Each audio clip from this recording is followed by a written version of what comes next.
Selamat datang lagi di Deep Dive kita. Oke, hari ini kita bakal ngobrolin materi yang udah Anda kasih nih, soal perilaku biaya sama peramalan biaya. Pernah kepikiran nggak sih gimana caranya biaya perusahaan itu bisa naik turun gitu seiring aktivitasnya? Dan kenapa ini penting banget buat dipahami? Kita punya cukup banyak bahan nih, dari konsep dasar akuntansi manajerial sampai ke penerapannya. Nah, misi kita sekarang ya nyoba nyuling intisarinya lah, biar Anda bisa ngerasa gimana biaya itu berperilaku dan gimana manfaatnya buat ambil keputusan yang lebih oke. Siap ya, kita bedah bareng. Siap. Intinya gini sih, kalau kita paham perilaku biaya, itu kayak kita punya semacam peta lah waktu nyetir. Penting banget buat perencanaan, ngontrol biaya, dan nah ini, buat ambil keputusan yang efektif. Oke. Jadi kita coba kenali polanya, biaya mana aja yang gerak kalau produksi naik, mana yang diam aja, itu dasarnya banget. Oke, kita mulai dari yang paling gampang dulu kali ya, biaya tetap atau fixed costs. Ini biaya yang totalnya segitu-gitu aja, nggak peduli kita produksi banyak atau sedikit, ya selama masih dalam batas aktivitas normal gitu, relevan range istilahnya. Betul. Contoh paling gampang ya, sewa gedung bulanan, atau mungkin gaji manajer produksi. Itu kan biasanya tetap ya per bulan. Nah, iya benar. Tapi, yang menarik nih, meskipun totalnya tetap, kalau dihitung per unit produk, biayanya justru jadi lebih kecil kalau produksinya makin banyak. Oh, jadi itu yang namanya skala ekonomis ya, makin banyak bikin makin murah per barangnya. Tepat. Dan perlu dibedain juga nih, ada committed fixed cost, ini yang susah diubah cepat, kayak kontrak sewa jangka panjang gitu. Sama ada discretionary fixed cost. Nah, ini biaya tetap yang munculnya dari keputusan manajemen dan bisa lebih gampang diatur. Contohnya kayak anggaran buat iklan atau riset. Wah, berarti yang discretionary yang sering jadi korban pertama kalau lagi penghematan ya? Hahaha, bisa jadi. Tapi ya itu, motongnya mesti hati-hati kan? Jangan sampai ngorbanin masa depan. Nah, sekarang lawannya. Biaya variabel atau variable cost. Oke, ini yang kebalikannya ya? Iya, total biayanya berubah sebanding lurus sama perubahan aktivitas. Produksi naik 2 kali lipat, ya total biaya variabelnya ikut naik sekitar 2 kali lipat juga. Contohnya apa coba? Bahan baku langsung per produk, atau mungkin upah tenaga kerja langsung yang dibayar per unit. Nah, itu dia. Paling gampang emang bahan baku. Uniknya, kalau biaya variabel per unit itu biasanya dianggap konstan dalam relevan range. Tapi apa benar selalu konstan per unitnya di lapangan? Kayaknya ada faktor lain deh. Pertanyaan bagus. Seringnya sih disederhanain gitu, dianggap konstan. Tapi ya, di dunia nyata bisa aja berubah. Misalnya, kalau pekerja makin jago, makin efisien.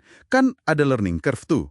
Oh iya, jadi lebih cepat kerjanya, biaya per unit bisa turun dikit. Betul. Atau sebaliknya, kalau lagi ngebut produksi banget, mesti bayar lembur. Nah, biaya per unitnya bisa naik. Jadi asumsi konstan itu ada batasnya. Oke. Terus, gimana kalau ada biaya yang separuh tetap, separuh variabel? Kayak gabungan gitu? Nah, itu namanya biaya campuran atau mixed cost. Ada komponen tetapnya, ada komponen variabelnya. Contohnya apa tuh? Biar kebayang. Paling sering disebut itu tagihan listrik atau air. Kan biasanya ada biaya abonemen bulanan yang tetap tuh ya. Ya, biaya dasar gitu. Nah, terus ada biaya tambahannya tergantung kita pakai berapa banyak. Itu komponen variabelnya. Rumusnya sering ditulis Y sama dengan A plus BX. Y itu total biaya, A itu si tetapnya, B itu biaya variabel per unit aktivitas, dan X itu tingkat aktivitasnya. Oke, Y sama dengan A plus BX. Nah, misahin si A sama B ini penting dong berarti ya? Penting banget, ini krusial. Karena kalau salah misahin, nanti analisis atau peramalannya bisa ngaco. Ada beberapa cara sih buat misahinnya. Gimana aja tuh caranya? Ada metode high-low. Ini paling simple, cuma pakai data aktivitas tertinggi dan terendah. Tapi ya gitu, gampang kena pengaruh data ekstrem atau outlier. Nggak terlalu akurat dong kalau datanya aneh. Bisa jadi. Terus ada scatter graph. Ini kita plot datanya di grafik, terus tarik garis kira-kira. Lebih visual sih, tapi ya subjektif narik garisnya. Berarti tergantung siapa yang narik garis ya? Makanya, yang paling diandelin secara statistik itu metode least squares regression atau regresi kuadrat terkecil. Regresi, kenapa itu lebih bagus? Soalnya, dia pakai semua data historis yang ada, terus pakai rumus statistik buat nemuin garis yang paling pas, best fit, secara matematis. Jadi, hasil estimasi A sama B-nya paling bisa dipertanggungjawabkan akurasinya. Oke, jadi regresi ini ngasih kita persamaan biaya yang lebih solid ya buat langkah selanjutnya. Betul banget. Kalau udah paham perilakunya, udah bisa misahin mana tetap mana variabel dengan akurat, baru deh kita bisa melangkah ke meramal biaya atau cost forecasting. Nah, ini dia. Pakai pemahaman tadi buat lihat ke depan. Pentingnya buat apa nih forecasting ini? Wah, penting banget buat bikin anggaran yang realistis. Nggak cuma ngarang angka. Terus bisa buat ambil keputusan proaktif. Contohnya gimana tuh? Misalnya, dari ramalan kita lihat harga bahan baku kayaknya bakal naik nih kuartal depan. Nah, sebelum kejadian, kita bisa coba cari pemasok lain atau nego ulang harga sama pemasok sekarang. Jadi, profit kita nggak langsung kegerus gitu aja. Ini soal antisipasi, bukan cuma reaksi. Masuk akal banget. Nah, ngomongin struktur biaya, ini kan juga jadi dasar perbedaan penting antara dua metode hitung harga pokok produk ya, absorption costing sama variable costing. Bedanya apa sih intinya? Kuncinya ada di perlakuan biaya overhead pabrik yang tetap, FOH tetap. Si absorption costing ini, atau biaya penuh, dia masukin FOH tetap itu ke dalam biaya per unit produk. Jadi biayanya nempel di produk. Ini yang wajib dipakai buat laporan keluar perusahaan, kayak ke investor atau kantor pajak. Oke, FOH tetap masuk ke biaya produk di absorption. Terus kalau variable costing? Kalau variable costing atau biaya langsung, FOH tetap itu dianggap sebagai biaya periode. Jadi langsung dibebanin semua di periode itu terjadi. Nggak ikut nempel di nilai persediaan produk.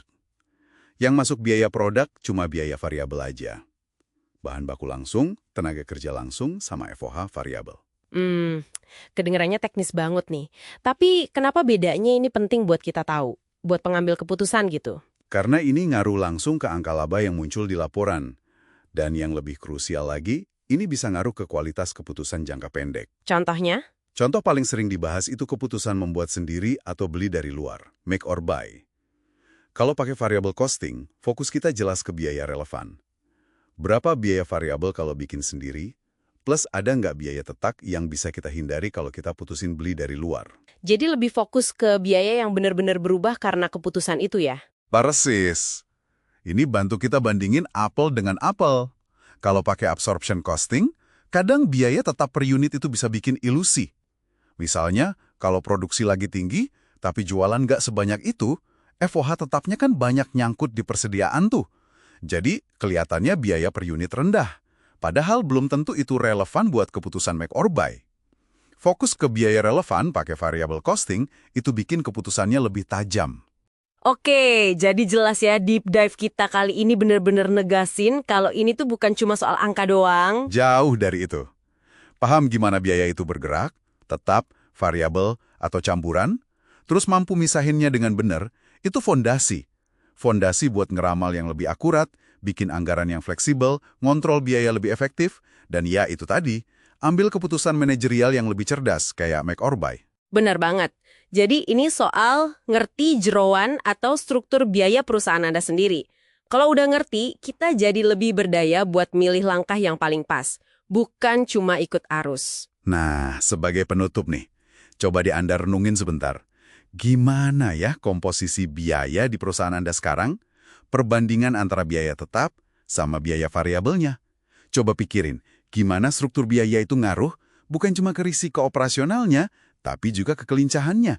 Seberapa gesit perusahaan Anda bisa nanggapin perubahan pasar atau kalau kompetitor bikin gebrakan? Pertanyaan menarik buat dibawa pulang. Iya kan? Oke deh, sampai ketemu di deep dive kita berikutnya.